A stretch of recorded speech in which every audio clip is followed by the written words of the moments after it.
अच्छा जी बच्चे, बिस्मिल्लाहिर्रहमानिर्रहीम। आज का हमारा most important lecture sp2 hybridisation के नाम से। कल हमने sp3 हाइब्रिडाइजेशन पढ़ लिया है। जैसे नाम से पता चल रहा है sp3 में mixing of 1s and 3p orbital था। यहाँ पे डेफिनेशन लिखेंगे, mixing of 1s and 2p ऑर्बिटॉल्स। जिनको sp3 समझ आ गया उनके लिए ये फ्रैक्शन ऑफ सेकंड में समझ जाने वाला टॉपिक है। It's not very difficult. आप में से इसको गौर कीजिए। Mixing of 1s and 2p ऑर्बिटॉल्स, एक s और 2p ऑर्बिटॉल्स का आपस में मिल जाना sp2 हाइब्रिडाइजेशन कहलाता है। गौर कीजिए बच्चे, इन sp2 लिखिएगा, इन sp2 the contribution of s की कंट्रीब्यूशन कितनी है? 33.3%, क्योंकि एक s है। और p की कंट्रीब्यूशन कितनी है? 66.7%। आपने 100% पूरा करना है। 100% कैसे पूरा होगा? कंट्रीब्यूशन ऑफ s कितनी है यहाँ पे? 33.33%। और कंट्रीब्यूशन ऑफ p आपके पास कितनी है? 66.7%। ठीक है। Mixing of 1s and 2p orbitals called sp2 hybridisation. And s आपके पास s की कंट्रीब्यूशन 33.3 है और p की कंट्रीब्यूशन आपके पास यहाँ पे 66.7% है। और कीजिए बच्चे, यहाँ पे आपके पास एग्जांपल वो करवा रहे हैं जो इजी एग्जांपल है, जो आपको इजीली अंडरस्टैंड हो जाएगी। आपके पास एग्जांपल मौजूद है BF3। क्या पढ़ेंगे इसको? Boron try fluoride, BF3। It is called boron try fluoride.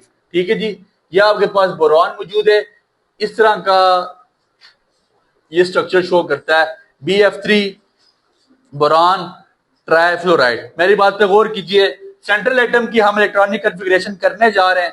Central atom आपके पास बोरान है और बोरान का आपके पास एटॉमिक नंबर कितना है? 5। ठीक हो गया। बोरान की इलेक्ट्रॉनिक कन्फिगरेशन GS लिख ले, पीछे ग्राउंड स्टेट के लिए है। GS लिखेंगे ग्राउंड स्टेट के लिए। बोरान की इलेक्ट्रॉनिक कन्फिगरेशन करने जा रहे हैं 1s2 2s2 एंड 2px1। ऐसे ही होगा बच्चे, 2px1, 1s2 2s2 and 2px1। यहां पे y एक्सिस पे भी कोई इलेक्ट्रॉन नहीं और यहां पे z एक्सिस पे भी कोई इलेक्ट्रॉन मौजूद नहीं है। 1s2 2s2 2px के ऊपर 1, y भी 0 और z भी 0। It is called ground state electronic configuration of boron. अब इसकी हम करने जा रहे हैं एक्साइटेड स्टेट। पीछे ES लिख लें, excited state of boron.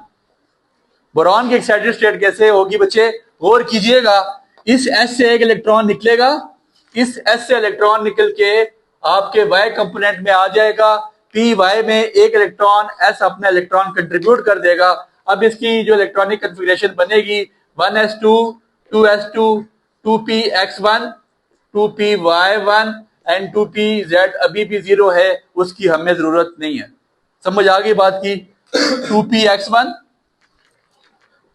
2s1 2px1 और 2py1।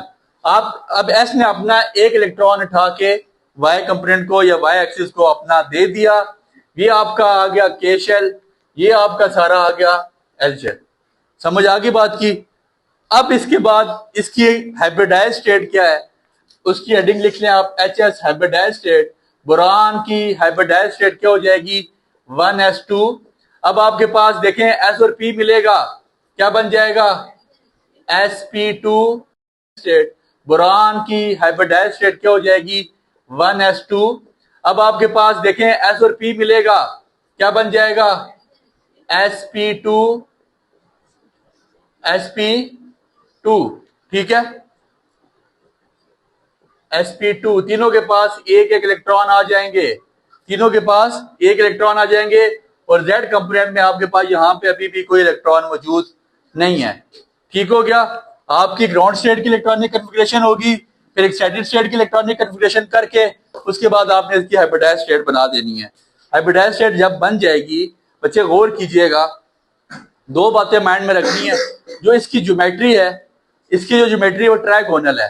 ठीक है, ट्राइगोनल ट्रायंगुलर शेप की ज्योमेट्री इसकी, तो हम इसको बनाने जा रहे हैं। बच्चे जिनको यहाँ पे मतलब अनहाइब्रिडाइज्ड स्टेट के स्ट्रक्चर्स का नहीं पता, उनके लिए हम डिस्क्रिप्शन में sp3 हाइब्रिडाइजेशन का लेक्चर हमने लगाया हुआ है, उसमें हमने अनहाइब्रिडाइज्ड स्टेट की सारी शेप्स बनाई हुई हैं, तो अभी वो दोबारा नहीं बनाई जा रही है, इसलिए आपने उसको लेक्चर में से देख लेना है। हाइब्रिडाइज्ड स्टेट की अभी हमारे पास जो शेप्स हैं, मेरी बात पे गौर कीजिए बच्चे, इसी हाइब्रिडाइज्ड स्टेट की अभी आपको शेप्स बना के बताई जा रही हैं, गौर कीजिएगा। हाइब्रिडाइज्ड स्टेट की शेप्स है आपके पास, ये आपस में ऐसे मिलता है बच्चे, ये एस जोड़ा हुआ है और ये आपके पास पी है, ठीक है। ये क्या बन जाएगा, sp2, ये आपके पास आ जाएगा sp2, और तीसरा आपके पास ये आपके पास आ जाएगा sp2, ठीक है। ये आपके पास sp2 आ जाएगा, इसकी शेप इस तरह की आ जानी है। इस शेप का आपके पास जो नाम है, ये एक ट्रायंगुलर शेप है, ये एक ट्रायंगल टाइप शेप बन रही है, ठीक है। अब इसके बाद ये हाइब्रिडाइज्ड स्टेट की आपने स्ट्रक्चर बनाने के बाद दो काम टोटल करने हैं। एक आपने लिख लेना है ज्योमेट्री, इसकी ज्योमेट्री कितनी है, इसकी ज्योमेट्री आपके पास है ट्रायगोनल लिख लें या ट्रायंगुलर लिखने की बात है, ट्रायगोनल ज्योमेट्री है। इसका एंगल आपके पास कितना है, इसका एंगल आपके पास कितना है 120 डिग्री, इसका एंगल आपके पास कितना है 120 डिग्री। इसके सिग्मा बॉन्ड की तादाद कितनी है, 1 2 3, इसमें 3 सिग्मा बॉन्ड बन रहे हैं, ठीक है। BF3 बोरॉन ट्राइफ्लोराइड का स्ट्रक्चर आपको बना के बताया गया। अगर आप देखें, जो आपके पास आपका सवाल होना चाहिए कि इसके साथ क्या मिलेगा, BF3 फ्लोरीन मिलेगा, ठीक है। अब फ्लोरीन की अगर हम करें इलेक्ट्रॉनिक कन्फिगरेशन, तो उसमें हमारे पास जो Z एक्सिस पे एक इलेक्ट्रॉन मौजूद है वो इसके साथ आके जुड़ जाता है, वो आगे लंबी बात हो जाती है बच्चे। जब आपको पेपर में आए, आपने सिंपल हाइब्रिडाइजेशन की डेफिनेशन लिखना है, डेफिनेशन लेके हाइब्रिडाइजेशन की सिंपल डेफिनेशन के डिफरेंट शेप के और उसके ऑर्बिटल होते हैं डिफरेंट एनर्जी के, उनको मिक्स करके सेम शेप और सेम उसके एनर्जी के ऑर्बिटल नए बना दिए जाते हैं, उसको हाइब्रिडाइजेशन कहते हैं। sp2 हाइब्रिडाइजेशन की डेफिनेशन लिखें, एग्जाम्पल बताएं, हम ये एग्जाम्पल लिख रहे हैं, बोरॉन ट्राइफ्लोराइड की एग्जाम्पल लिखें BF3 की, फिर इसके बाद आप उसका ग्राउंड स्टेट बनाएं, एक्साइटेड स्टेट बनाएं, हाइब्रिडाइज्ड स्टेट बनाएं, आखिर में आप उसको एक डायग्राम बना के ज्योमेट्री बता दें और उसका एंगल बता दें, दैट्स इनफ। ये आपको इंशाल्लाह इस पे लॉन्ग क्वेश्चन पे आपको 4 से 5 नंबर का लॉन्ग ही आता है, और आपको इंशाल्लाह इस पे आपको फुल नंबर मिलेंगे। उम्मीद करते हैं आपको लेक्चर समझ आया होगा। जिसको इस लेक्चर में डीपली अगर कोई चीज समझ नहीं आई, तो वो हमारा sp3 हाइब्रिडाइजेशन का जो लेक्चर हमारा है उसको बड़े गौर से देखे। sp3 हाइब्रिडाइजेशन लेक्चर में हमने बहुत हद तक बहुत चीजें जो है ना खोल के बयान की हैं। उम्मीद करते हैं आपको समझ आया होगा। बहुत शुक्रिया। Enjoyed the lecture? Give it a like.